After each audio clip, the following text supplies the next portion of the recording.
প্রথমবার তোমার কথা আমি শুনছিলাম। উপরওয়ালার কাছে প্রার্থনা করো যাতে পরে আমায় না আফসোস করতে হয় না তোমায়। এই নাও, এতেই আছে সেই সমস্যার সমাধান যা আমরা খুঁজে পাচ্ছিলাম না।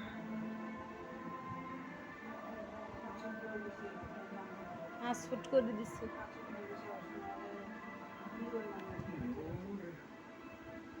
কত কিছু সহ্য করছেন আপনি এই বাড়িতে। হে উপরওয়ালা,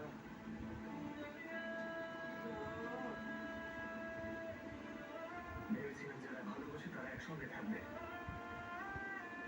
কিন্তু সে ভালোবাসার জন্য, সে সঙ্গর জন্য প্রতিটা মুহূর্তে আপনাকে কত মূল্য দিতে হচ্ছে। হয়তো আমার বলিদান আপনাদের ভালোবাসাকে এক করতে পারলো না।